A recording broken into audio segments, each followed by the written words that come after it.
जय हिंद। समाजवादी साथियों, कुंदरकी विधानसभा सीट से अखिलेश ने 7वें प्रत्याशियों को उतारा चुनावी मैदान में। जी आज हम बात करेंगे कुंदरकी की विधानसभा सीट को लेकर, जो लगातार विधानसभा के उपचुनाव के लिए लगातार उत्तर प्रदेश में सियासत जो है वो चढ़ी हुई है। और वहीं पर सपा मुखिया अखिलेश यादव लगातार उत्तर प्रदेश के विधानसभा उपचुनाव की तैयारियों में जुटे हुए हैं, जहाँ पर सपा मुखिया अखिलेश यादव जी के द्वारा लगातार लोकसभा के चुनाव में शानदार बेहतरीन जीत करने के बाद अखिलेश यादव एक नए जोश और उत्साह के साथ उत्तर प्रदेश के विधानसभा उपचुनाव की तैयारियों में जुटे हुए हैं, जहाँ पर अखिलेश यादव लगातार पीडीए की जो रणनीति है, पीडीए की जो विचारधारा, पीडीए के जो लोग हैं उनके हक और सम्मान की जो लड़ाई है वो सपा मुखिया अखिलेश यादव लगातार उत्तर प्रदेश में लड़ रहे हैं। वहीं पर अखिलेश यादव जी ने लोकसभा के चुनाव में जो शानदार बेहतरीन प्रदर्शन किया है उससे एक नए जोश और उत्साह के साथ समाजवादी पार्टी के नेता, कार्यकर्ता और स्वयं सपा मुखिया अखिलेश यादव जी जो है नई जोश और उत्साह के साथ लगातार उत्तर प्रदेश के विधानसभा उपचुनाव की तैयारियों में जुटे हुए हैं, जहां पर अखिलेश यादव जी लगातार उत्तर प्रदेश विधानसभा के उपचुनाव की जो तैयारियां उन तैयारियों में जुटे हुए हैं। वहीं पर दूसरी तरफ बात करेंगे जहां पर भारतीय जनता पार्टी की तरफ से जो सूबे के मुखिया हैं योगी आदित्यनाथ जी, जो लगातार उत्तर प्रदेश के विधानसभा के उपचुनाव की तैयारियों में जहां पर लगातार जुटे हुए हैं। विधानसभा के उपचुनाव की तैयारियों में जहां पर योगी आदित्यनाथ जी जुटे हुए हैं, वहीं पर लोकसभा के चुनाव में जो योगी आदित्यनाथ जी को जो उत्तर प्रदेश में जो करारी शिकस्त का सामना करना पड़ा है वो भी कहीं ना कहीं चर्चाओं में बना हुआ है। और कहीं ना कहीं उत्तर प्रदेश के लोकसभा के चुनाव में जो करारी शिकस्त भारतीय जनता पार्टी को देखने के लिए मिली, उसी का परिणाम है कि जो देश के प्रधानमंत्री हैं नरेंद्र मोदी जी की जो सरकार है वो पूर्ण बहुमत से सरकार में बहुमत हासिल नहीं कर सकी और एनडीए गठबंधन से जो सरकार है वो चल रही है। वहीं पर विधानसभा के उपचुनाव के लिए अब जो लोकसभा के चुनाव में जो हार हुई है उस हार का बदला लेने के लिए योगी आदित्यनाथ जी के द्वारा लगातार भारतीय जनता पार्टी के जो कार्यकर्ता नेता हैं उनकी बैठक की जा रही है। वहीं पर जहाँ जहाँ पर विधानसभा का उपचुनाव है उस उपचुनाव की जो रणनीति है वो लगातार योगी आदित्यनाथ जी के द्वारा बनाई जा रही है, जहाँ पर लगातार योगी आदित्यनाथ जी पीडीए की जो अखिलेश यादव जी का जो पीडीए का नारा है उस नारे को कहीं ना कहीं पीछा करने के लिए योगी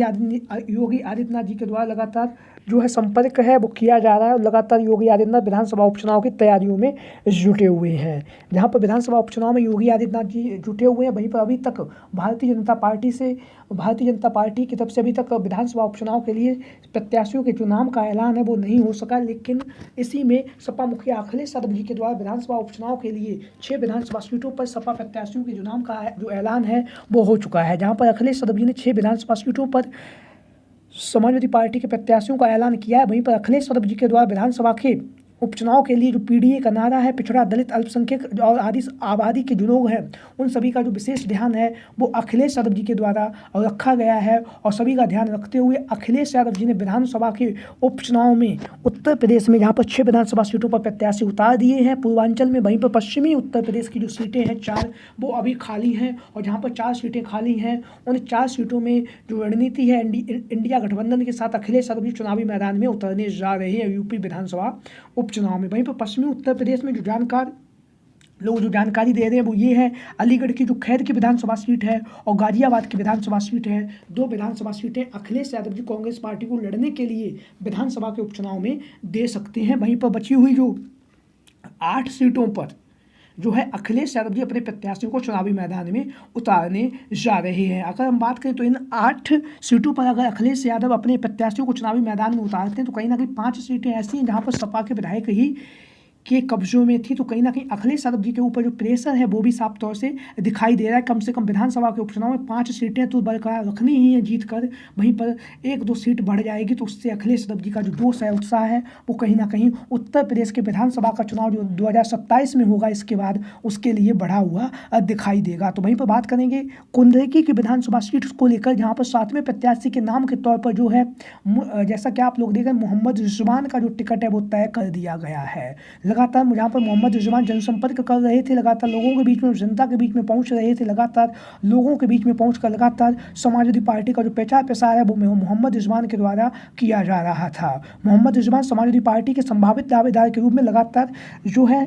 जनसंपर्क कर रहे हैं, लगातार लोगों के बीच में, जनता के बीच में जा रहे हैं। हालांकि अभी तक इनका जो औपचारिक ऐलान होना बाकी है, लेकिन जो रणनीतिकार हैं, जो जानकार हैं वो ये बता रहे हैं कि समाजवादी पार्टी की तरफ से 7वें प्रत्याशी के तौर पर जो कुंदरकी की विधानसभा सीट है यहाँ से मोहम्मद रिजवान को चुनावी मैदान में उतारा जा रहा है, क्योंकि मोहम्मद रिजवान यहाँ से 2 बार के विधायक भी हैं और 2 बार के विधायक होने के साथ साथ लगातार जो अखिलेश यादव जी का जो पीडीए का नारा है, पीडीए की जो आवाज़ है उसी आवाज़ को ऊंचा बुलंदी के साथ उठाते हैं और लगातार मोहम्मद रिजवान के द्वारा कुंदरकी कुंदरकी की जो विधानसभा सीट है, यहाँ पर लगातार जो चुनाव प्रचार है वो किया जा रहा है। मोहम्मद रिजवान लगातार जनसंपर्क कर रहे हैं, लगातार लोगों के बीच में और जनता के बीच में पहुंचकर बहुत ही मजबूती के साथ समाजवादी पार्टी का जो है प्रचार प्रसार मोहम्मद रिजवान के द्वारा किया जा रहा है। वहीं पर बात करें कि यहाँ से सपा प्रत्याशी के तौर पर 2 अन्य नाम भी लगातार चर्चाओं में बने हुए हैं। उसमें से एक जो नाम है वो है मोहम्मद आजम खान की जो पुत्रवधू हैं सिद्रा अदीब आजम। सिद्रा अदीब आजम, जैसा कि आप लोगों को पता है, रामपुर की लोकसभा सीट पर भी इनके चुनावी मैदान में उतरने की जो चर्चाएं थी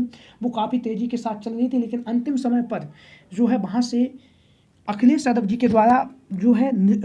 मौलाना जो साहब हैं उन्हें चुनावी मैदान में उतारा गया है और उन्होंने वहाँ से जीत भी हासिल की है। लेकिन अब कुंदरकी की विधानसभा सीट जो मुस्लिम बहुल सीट है और यहाँ से जो है मोहम्मद आजम खान की जो पुत्रवधू हैं सिद्रा अदीब आजम के नाम की चर्चाएं लगातार उत्तर प्रदेश की राजनीति में चल रही हैं। वहीं पर लगातार जो है सिद्रा अदीब के जो नाम की चर्चाएं चल रही हैं। वहीं पर मुरादाबाद के जो पूर्व में सांसद रह चुके हैं उनके नाम की भी चर्चाएं लगातार कुंदरकी की विधानसभा सीट से चल रही हैं। और मुरादाबाद के जो पूर्व में सांसद रह चुके हैं जिन्हें आप सभी लोग जानते ही हैं, समाजवादी पार्टी के कद्दावर नेता हैं FT हसन। FT हसन जहाँ पर पूर्व में समाजवादी पार्टी के सांसद भी रह चुके हैं, उसके साथ ही साथ नेता सदन लोकसभा में भी समाजवादी पार्टी के जो हैं FT हसन रह चुके हैं। तो FT हसन